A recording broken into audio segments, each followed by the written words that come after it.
Hello, and welcome to Around the Political World with John Rothman. I am your host, John Rothman. If you're a fan of the show, make sure to hit the follow button on the top right of Apple Podcasts, Spotify, or wherever you are listening at this very moment. When you hit follow, leave a review or share an episode with a friend. It helps other people discover the show, keeps us going, and as I like to remind you each and every day, it expands our base. Well, I'm recovering from my 3-week vacation, and I must tell you, I'm reading all of the back papers, discovering all the things that happened, and I realized something. The political world is in an uproar.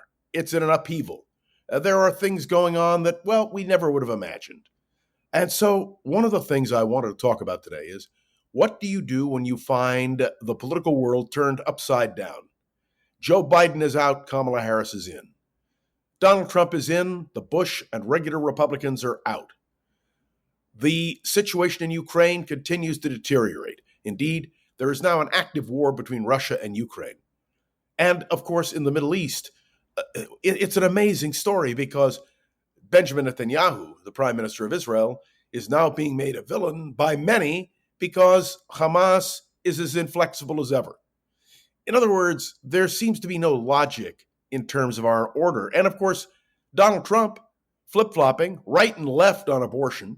And yet, nobody seems to care, although Amy Klobuchar this morning pointed it out so everyone could hear it loudly and clearly.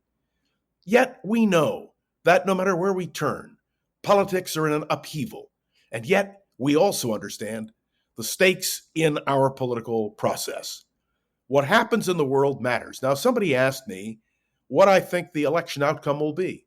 And the answer is I don't know. And the reason I don't know is because nobody can predict what tomorrow will bring in terms of our political situation. Every day, there is something new. Every minute, some news story breaks that seems to change the direction of our political process.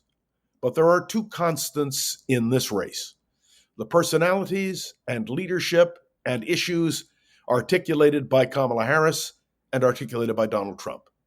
If those two issues, those two personalities, are on the ballot and there's nothing else to think about, I think Kamala Harris wins. But the variables, because the political world is so topsy-turvy, makes a prediction almost impossible. And yet, we now know that there will be a debate coming next week, and it's going to be a fascinating moment. For the first time, Kamala Harris will really meet Donald Trump. That's right, they've never really met. Remember, Donald Trump refused to attend the inauguration of Joe Biden and Kamala Harris because he doesn't acknowledge the election results of 2020. So the two of them have never met face to face. And so what we will witness when the two candidates appear on a debate stage for the first time is a confrontation between these two personalities. Now, it's been described brilliantly by some as the prosecutor, Kamala Harris, against the indicted and convicted felony, Donald Trump. How will it play out?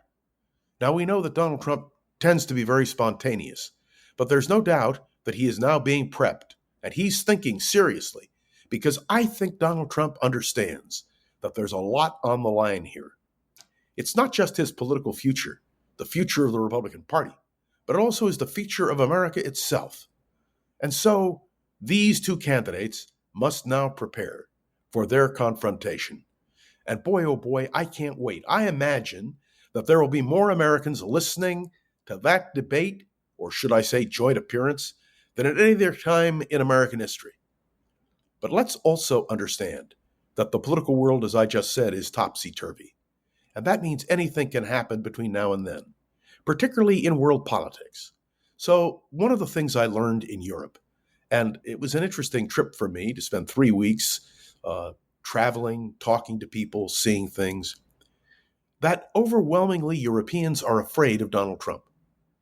They're afraid that America will retreat from its role in the world. They are afraid that we will adopt policies which will harm freedom. And there's no question about it that if the world were voting, Donald Trump would lose overwhelmingly. Now, people ask about Kamala Harris. What has she done as vice president? And I tried to explain that vice presidents don't do anything. Vice presidents serve the president, who is their sole boss. But what we now know is that Kamala Harris will have to define herself not only in the eyes of the world, but in the eyes of America. And let's think about something that I've said repeatedly. The American people don't necessarily vote for. We vote against. Will there be more black marks, if you will, against Donald Trump than against Kamala Harris? Does Donald Trump's record, his depth of experience, and yes, his stands on issues, make him more susceptible to criticism? The answer is yes. But that's what happens when you have had the power of incumbency. When for 4 years you've been president of the United States, and for the time after you're leaving office, you deny the result of an election, you demand and state, and this really couldn't grasp in my mind, that he says absolutely unequivocally that the election was stolen, that it was rigged, that he really won the election. Here we are, almost 4 years after 2020, and Donald Trump is still maintaining the same nonsense. So what I'm trying to say to you in a very simple way is this. We're going to have to cut through all the nonsense, the topsy-turvy attitudes, the remarkable shifts in positions, and we're going to have to think about one thing. What is the course that America must take in the next 4 years? Do we want a Donald Trump-like administration? Or do we want a Kamala Harris, Joe Biden-type administration? It boils down very simply to a choice. In 1964, the Johnson people issued a statement about Barry Goldwater. They said this election was really, in your heart, you know he's nuts, they said, meaning Barry Goldwater. The Johnson people understood very clearly something the Goldwater people may have understood with even greater clarity. A choice, not an echo. We had it in 64, and we have it in this campaign. I will be following, and I hope you'll follow along with me, every day, what happens as we approach Decision Day, November 5th.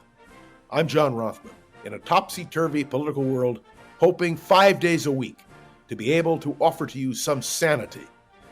Well, we'll see. You and I together will continue around this topsy-turvy political world. I am John Rothman. See you tomorrow.